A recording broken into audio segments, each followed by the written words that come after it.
নমস্কার, সনাতন ধর্মকথা চ্যানেলে আপনাদের সবাইকে স্বাগত। আজ চৈত্র মাসের 23 তারিখ মঙ্গলবার, কৃষ্ণপক্ষের পঞ্চমী তিথি, মহাভারতের সভা পর্বের 19তম অধ্যায়ে জরাসন্ধ বধের জন্য যাত্রা পর্ব। নারায়ণং নমস্কৃত্য নরং চৈব নরোত্তমং দেবীং সরস্বতীং ব্যাসাং ততো জয়মুদীরয়েৎ। বাসুদেব কৃষ্ণ বললেন, হে মহারাজ যুধিষ্ঠির, হংস এবং ডিম্বক নিহত হয়েছে, কংস মৃত্যুগ্রাসে পতিত হয়েছে। এখন জরাসন্ধ বধের সময় উপস্থিত। সমস্ত সুর অসুর একত্র হলেও যুদ্ধে জরাসন্ধকে পরাজিত করতে পারবে না। অতএব আমার মতে তাকে প্রাণযুদ্ধে জয় করা উচিত। দেখুন, আমি নীতিজ্ঞ, ভীম বলবান এবং অর্জুন আমাদের রক্ষয়িতা। যেমন 3 অগ্নি একত্র হয়ে যজ্ঞ সম্পন্ন করে, তেমনি আমরা 3 জন একত্র হয়ে জরাসন্ধের বধ করব। আমরা 3 জন নির্জনে আক্রমণ করলে জরাসন্ধ অবশ্যই একজনের সঙ্গে সংগ্রাম করবে। সে অবমাননা, ক্ষোভ এবং বাহুবীর্যে উত্তেজিত হয়ে ভীমের সঙ্গে যুদ্ধ করবে, তাতে কোনো সন্দেহ নেই। যম যেমন উদ্ধত লোকের বিনাশে সমর্থ হয়, তেমনি মহাবল পরাক্রান্ত মহাবাহু ভীম বৃহদ্রথপুত্র জরাসন্ধকে সংহার করতে পারবেন। অতএব যদি আপনি আমার হৃদয়জ্ঞ হন এবং আমার প্রতি আপনার বিশ্বাস থাকে, তবে শীঘ্রই ভীম এবং অর্জুনকে ন্যায়স্বরূপ আমার হাতে সমর্পণ করুন। ঋষি বৈশম্পায়ন বললেন, ধর্মরাজ যুধিষ্ঠির ভগবান কৃষ্ণের কথা শুনে আনন্দিত মনে ভীম এবং অর্জুনের দিকে দৃষ্টিপাত করে কৃষ্ণকে বললেন, হে মধুসূদন, তুমি আর এমন বলো না। তুমি পাণ্ডবদের অধিপতি, আমরা তোমারই আশ্রিত। তুমি যা যা বললে সে সমস্ত কিছুই যুক্তিযুক্ত। লক্ষ্মী যাদের প্রতিকূলা, তুমি কখনোই তাদের নিকটে থাকো না। যখন আমি তোমার নির্দেশানুবর্তী হয়েছি, তখন আমার জরাসন্ধকে বধ করবার বা বদ্ধ রাজাদেরকে কারাগার থেকে মুক্ত করবার এবং রাজসূয়যজ্ঞ সুসম্পন্ন করার অপেক্ষা আর কি আছে?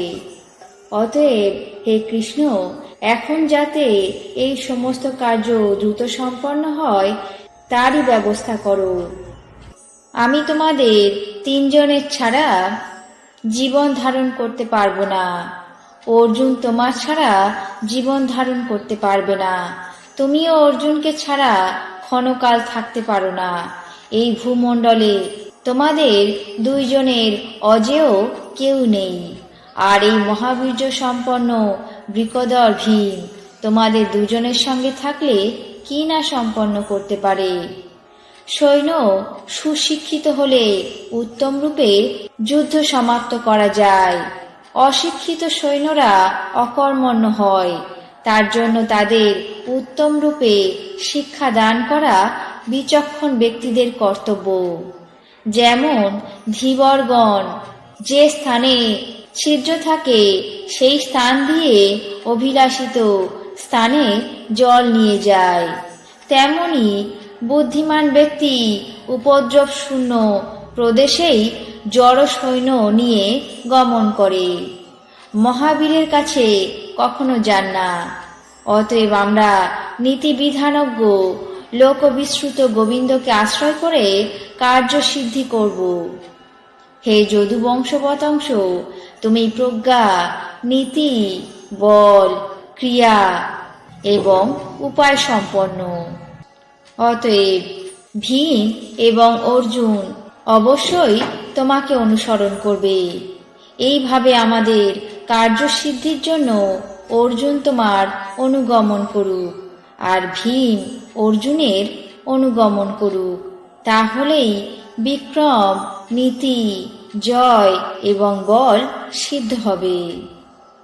ঋষি বৈশম্পায়ন বললেন, বিপুল তেজা বাসুদেব কৃষ্ণ যুধিষ্ঠিরের এই কথা শুনে ভীম এবং অর্জুনের সঙ্গে তেজস্বী ব্রাহ্মণদের পোশাক পরিধান করে মগধ দেশে যাত্রা করলেন।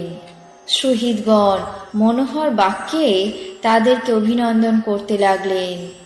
ক্রোধে অভিতপ্ত, জ্ঞাতিবর্গের হিত সাধনে একান্ত উৎসুক এবং চন্দ্র, সূর্য, অগ্নির মতো তেজস্বী তিনজনের শরীর সেই সময় অত্যন্ত প্রদীপ্ত হয়ে উঠল। আগে ভীম, তারপর সংগ্রাম বিজয়ী ধর্মার্থ কাম প্রবর্তয়িতা মহাত্মা শ্রীকৃষ্ণ, তারপর অর্জুন গমন করছে। তাদের দেখে সকলেই মনে করল যে এবার জরাসন্ধ নিশ্চয় নিহত হবে। তখন কৃষ্ণ, ভীম এবং অর্জুন কুরুদেশে মধ্য থেকে কুরু জাঙ্গলের মধ্য দিয়ে রমণীয় পদ্মস্বরে গমন করলেন। আজ মহাভারতের সভা পর্বের 19তম অধ্যায়ে জরাসন্ধ বধের জন্য যাত্রা পর্ব এখানেই শেষ করছি। বাকি অংশ আগামী পর্বে পাঠ করে শোনাব। এখন জেনে নেব আজকের দিনের 12টি রাশির রাশিফল। মেষ, মাতৃবিরোধ। বৃষ, ব্যবসায় লাভ। মিথুন, হঠাৎ বিপদ। কর্কট, অবৈধ প্রণয়। সিংহ, অগ্নিভয়। কন্যা, গোপনীয়তা ফাঁস। তুলা, দ্রব্য চুরি। বৃশ্চিক, প্রেমে বাধা। ধনু, আয়ের পথে বাধা। মকর, অপত্যহানি। কুম্ভ, প্রাপ্তিযোগ।